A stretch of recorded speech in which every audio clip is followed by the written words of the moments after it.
Before I begin, I have to give a legal disclaimer, as you know. My speech today is for informational purposes only, and it's provided only as general information, and it may or may not reflect the most current legal developments. The opinions expressed at the seminar are opinions of my own expression, and it may not reflect the opinions of other attorneys. Now, there's no attorney-client relationship involved here, and I want to make that very clear, because sometimes I have clients that come up to me and say, oh, you know, I remember you said this at this seminar, and I told this to my client, so I just want to let you know that I'm trying to be as general as possible. I'm not going to go into specifics, and everybody's situation is different, so if you have a specific legal question or problem that pertains to you or your clients, come see me afterwards. I'll be happy to answer your question. But just keep in mind that I'm not your attorney. There's no attorney-client relationship created today, okay? All right. Okay, now, got that out of the way. So what's the current situation right now with the foreclosure crisis? Well, as you know, 2010 was a terrible year. There were over 1 million foreclosures in the U.S., and in 2011, it's projected to reach over 1.5 million. 58% of Americans believe the market won't recover until 2013 or later. Now, how many of you believe that figure by a show of hands? Right, that's the majority of people. Later. Much later, right? Maybe 2015, right? Because there's just so many of these foreclosed properties on the market, and there's so much more that's being held by the banks. The banks are afraid to release their inventory, because if they do that, what's going to happen? The prices are even going to go further. It's going to collapse the market. So they're holding on to so many of these houses. Now, most of you have probably heard about HAMP, the Home Affordable Modification Program that was rolled out by the Obama administration a couple of years ago. It's basically to help people modify their loans. As you know, that has not been very successful at all. 1 out of 10 homes that have been modified in this program have ended up defaulting again. Essentially, people simply can't pay their mortgage no matter how low the payments are. And that really tells you the state of our economy. Some of you may have even heard that recently 50 state attorney generals, that's all 50 states in the United States, have launched investigations into the mortgage companies and the banks for violating foreclosure filing laws. And they're essentially using what are called robo-signers. Have anybody heard of that? Yep. Right? These are people essentially hired by mortgage companies to sit down every single day and sign documents, essentially transferring the mortgage from one bank to another. They're called contractual assignments. You see, a lot of banks don't own the original mortgage. They bought it from other banks, and then they repackaged it together as some type of a securitized transaction and sold it on Wall Street to investors. And a lot of investors have bought into these types of trusts and mutual funds and ended up losing a lot of money.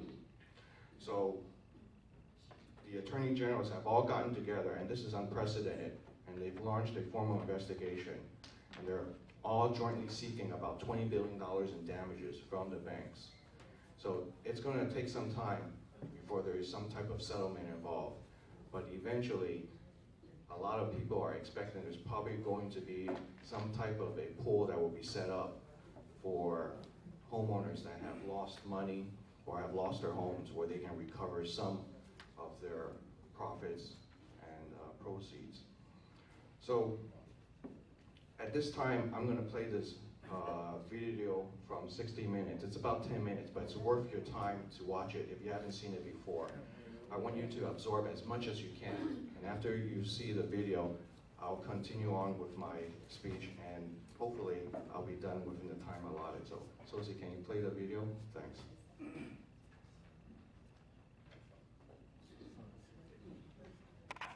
I haven't seen this video, but let me tell you, when I saw this video, I realized what that person said is actually coming true right now. We're really not out of the woods yet. So let me talk to you about what you can do to help your clients when they buy REOs. Now, here are the top 10 foreclosure states. Number 10, Hawaii, 1 out of every 541 houses. Number 9 is Colorado, 1 out of every 515 houses. Number 8, Florida, 1 out of every 472 houses. Number 7, Michigan, 1 in every 324 houses. Next is Georgia, 1 in every 317 houses. Number 5 is Idaho, 1 in every 298 houses. Number 4, Utah, 1 in every 273 houses. And believe it or not, California is number 3. We're not number 1. So maybe you can take some comfort in that. 1 in every 239 houses. Arizona, 1 in every 178 houses. And does anybody know the number 1 state? Right. You guys are sharp. Nevada, the number 1 foreclosure state in the nation. 1 in every 119 homes. Can you believe it? Their foreclosure rate is 5 times the national average. 68,475 homes foreclosed. Average price, $131,000.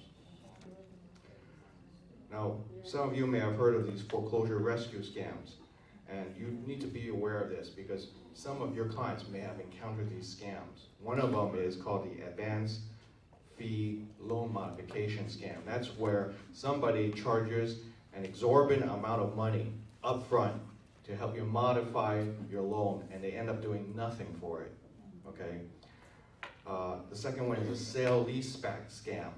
That's where the homeowner is led to believe that he can turn over title to his property and then rent it back from the new owner and eventually buy it back at some point in time when his finances improve. But that never happens. Eventually he gets evicted from the property. The third one is the bait and switch scam. And this usually targets the elderly. What happens is that the homeowner signs the deed of the grant deed transferring the title to the new owner, and they are led to believe that they will be able to bring the mortgage current, but actually they have signed the grant deed and turned over the ownership of the property. So, as you know, effective July 1st, 2009, in California, in order to be a foreclosure consultant, you have to be registered with the California Attorney General's office and post a $100,000 bond.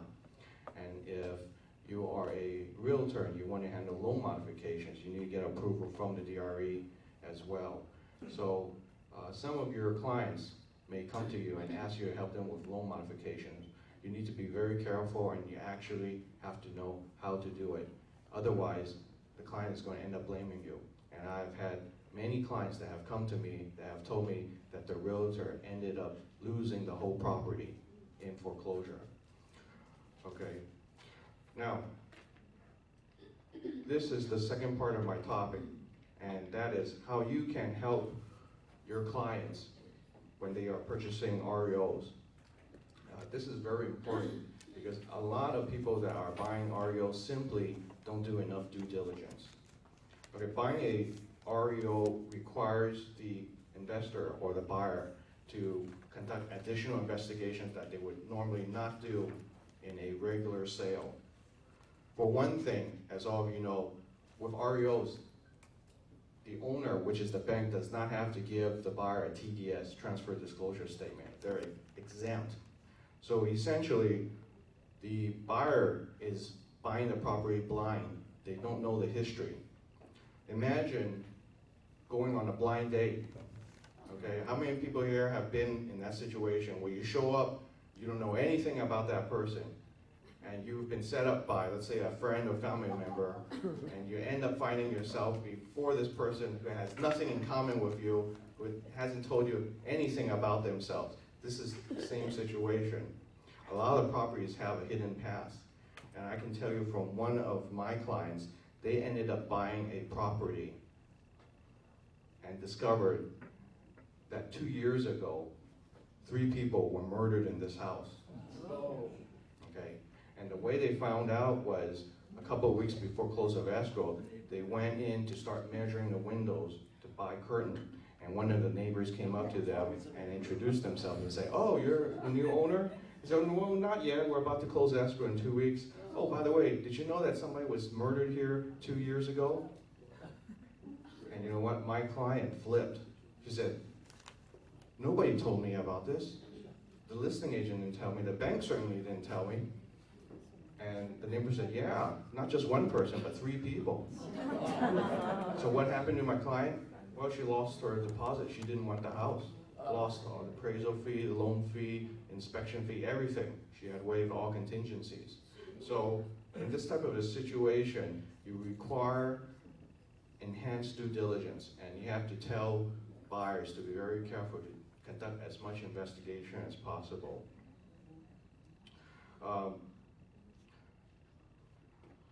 Some of these properties are also fixer-uppers, and they actually could become money pits because the damage that has been done may not be visible. You can end up spending tens of thousands of dollars more than what the property is actually worth. So let's go into the 5 areas where problems have arisen in REO properties.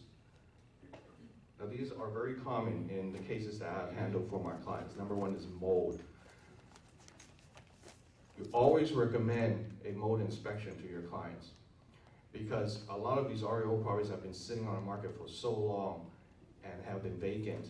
Nobody knows what the condition is, and mold is almost always present in these homes. Mold spreads quickly when it's humid, and it's also difficult to detect with your own senses. They can cause a number of health problems: asthma, skin rash, itching, runny nose, irritation, and other allergies. And once it's in the drywall, it's very difficult to get it out. You have to tear out the whole drywall all the way down to the studs. And mold remediation is very costly as well. So always recommend to your clients to have a mold inspection done. The second common problem that my clients have encountered are roof leaks. A lot of times, hiring a roof inspector is worth the price because a home inspector normally won't go onto the roof and inspect the roof. And a lot of times, they will only note if there are certain water stains. But if the roof is severe enough, you could end up spending $5,000 or $10,000 replacing it. A lot of times, some of these leaks are difficult to locate. One of my clients bought a house which had hardwood on the inside of the roof. So when you looked up, you didn't see discoloration. And during the last rainstorm in December of 2010, his roof was leaking in 10 places. So if possible, try and buy homeowner's insurance to cover the roof as well. Number 3, most common problem, vandalism. How many of you have encountered that? Missing appliances, right? Water heater gone, air conditioning gone, copper piping. This is really horrible because a lot of times the homeowners will take everything with them when they leave. And they're essentially just upset. They've been kicked out of their homes. Trash and debris. I had one client where they had a property for a rental unit, and the tenant had essentially dug up the whole backyard and put all the dirt inside the house. Okay. Deliberate damage to property. This is the worst case scenario. That's where the homeowner or the tenant destroys the interior of the whole home. You know, punching holes in a wall, clogging the drains and sewers. That's happened to one of my clients. The homeowner poured concrete down the toilet. Okay. Graffiti, crumbling foundation, other structural damage. So it's very important to determine whether it's a structural or cosmetic damage. The 4th problem, code violations. A lot of times when buyers buy these REO properties, they don't know whether or not there are any unpermitted alterations in the property. So a lot of times they need to check with the city building and planning departments, look in the planning files, building files to see if the previous owner had done any work remodeling the property. And if they find out that there's something during the visitor inspection that doesn't match what's in the file, that means that most likely there's some addition that was done. In one of my client's situation, they bought a REO property and they decided to do some remodeling, so they went to the city to get a permit. Well, the city sent out an inspector to inspect the property and found out there were a number of areas that were added without permits, and the city wanted them to demolish that and bring it back up to code. It cost my client over $100,000. Okay, so it's always a good idea to recommend that the client hire a licensed contractor to quote the cost to rehab the property and also to inspect the city records. Now the last problem that we see happen a lot is pest control. Okay, this is probably one of the worst situations many of my clients have encountered. It's already bad enough that you have rats and insects and other things left behind, but it's even worse when people abandon the animals, the cats, dogs, turtles, and fish, and just leave them to die there in the property, right? How many of you have encountered that when you walk in and you see there's a dog or a cat laying in the bedroom or living room? A lot of times, banks will not actually pay the costs for pest control, and they would essentially ask you to bear the burden. So it's very important for the buyers to hire a pest control company to inspect it for termites and other wood damage. Fumigation could be required in those instances. So I just want to leave you with some final thoughts here today because time is short. There's an old saying, an ounce of prevention is worth a pound of cure. You want to prevent things from happening before they actually occur. Because lawsuits, as you know, are very expensive. And especially if you don't have insurance, buyers are going to come back and eventually hold you responsible. And buyer's loyalty means nothing right now when things go wrong. They will find a way to blame you for what has happened. Realtors always get blamed in the end. That's based on my experience. And so it's very important for everybody to keep a paper trail, document everything in writing in case problems happen.